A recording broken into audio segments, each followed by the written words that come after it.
You ever come home from a trip a little earlier than planned expecting peace? Maybe even a nap and instead walk into the kind of chaos you wouldn't believe unless you lived it? Yeah, that was me. I'd only been gone for a couple of days. Just a quick business trip to Portland, nothing major. But somewhere mid-flight, I had this nagging feeling in my gut. Something telling me to come home. I couldn't explain it. I chalked it up to travel fatigue. But now I know sometimes your gut knows things your brain hasn't figured out yet. So I land a day early, get my bag, call a car, and by the time I roll up to my place in Oak Ridge Valley, the sun's just starting to dip behind the pines. Everything saw normal at first glance, quiet, still. Maybe a little saw quiet.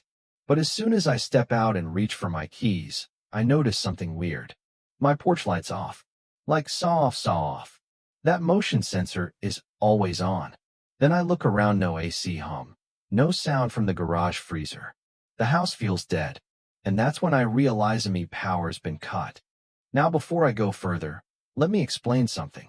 I'm not some flaky homeowner who forgets to pay the bills. I'm the guy who sets calendar reminders, 2 weeks early. So I already know this isn't a utility issue. But I head around back to check the box anyway. And that's when I see her.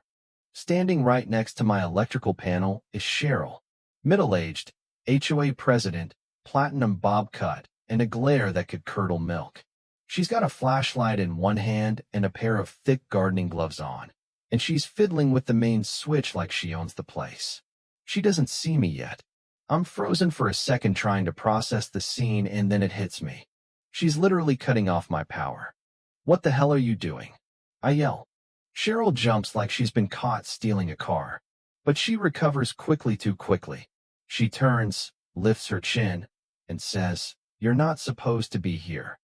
And I just blink at her. I saw here, Cheryl. What are you doing?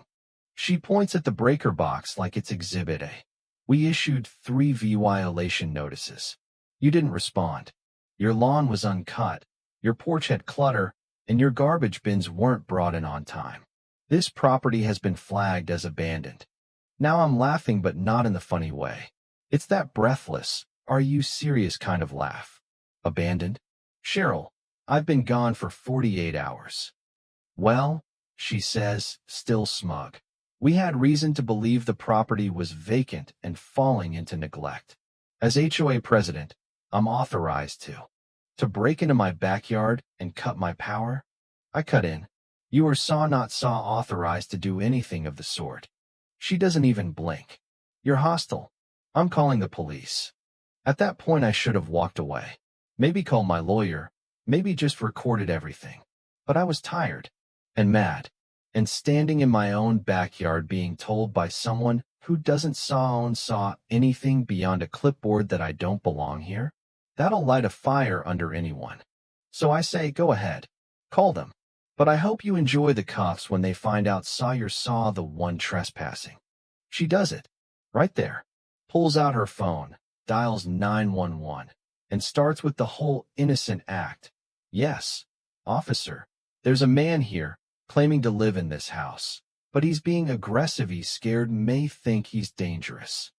I just stand there, arms crossed, listening in disbelief.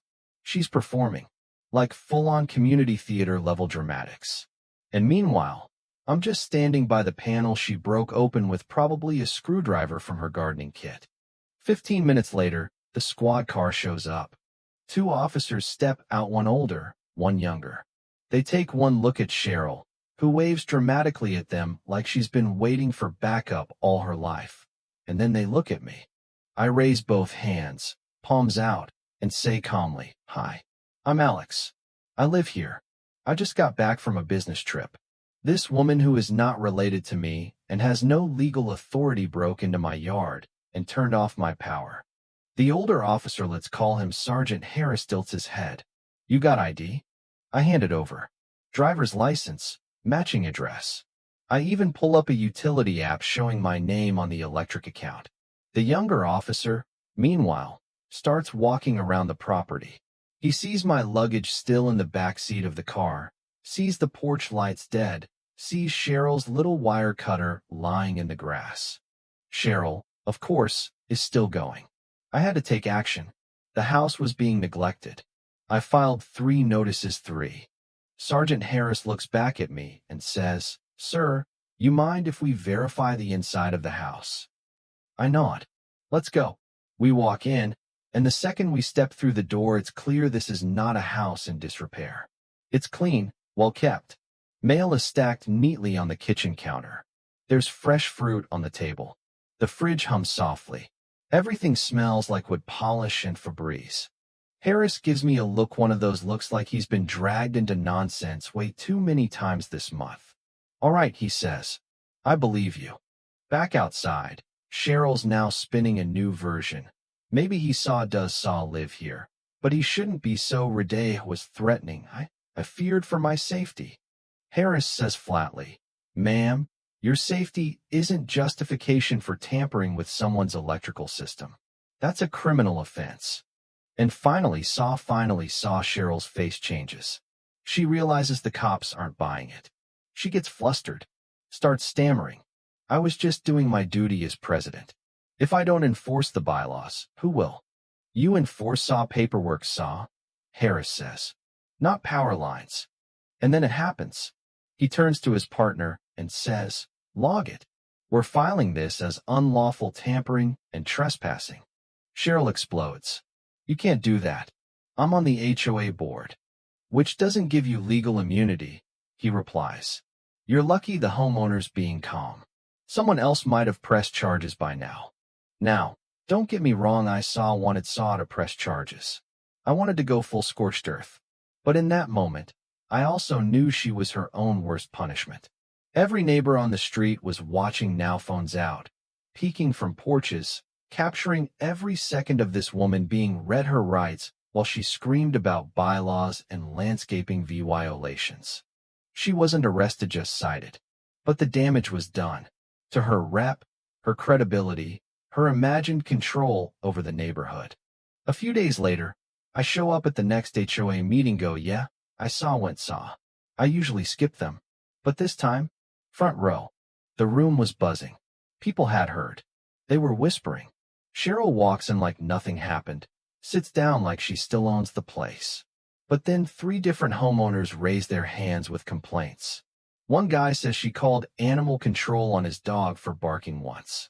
A woman brings up how Cheryl accused her teenage son of intimidating the mailman. Another person points out how Cheryl reported a trampoline as a safety hazard because it blocked her sunset view. By the time I speak, the board's already cringing. I say calmly, "All I ask is that my property be respected. What happened was not a mistake. I was targeted. I was away for 2 days. Cheryl knew that, and she used that time to assert control she never legally had." There's silence. Then someone claps. Then another. Pretty soon, half the room is applauding, not for me, but because someone finally said it. Next month, Cheryl stepped down, claimed stress. But no one begged her to stay. She still lives here, still walks her poodle twice a day, but she doesn't look anyone in the eye. And I installed security cameras and a backup battery system just in case she gets creative again. But here's the kicker, sometimes I see her drive by real slow, staring at my porch like it's some monument to defiance. And maybe it is. Because that moment she tried to cut my power, she didn't dim the lights, she lit a fire. So yeah, maybe sometimes the HOA thinks it runs the block. But in the end, it still my house. My name on the deed. My switch to flip. If you've ever had someone try to use a position of fake power to mess with your home, your family, your peace, drop a comment below. What would you have done? Would you have pressed charges? Or let karma do the heavy lifting? Let's talk about it. Because homeowners like us, we don't just pay the bills, we hold the line.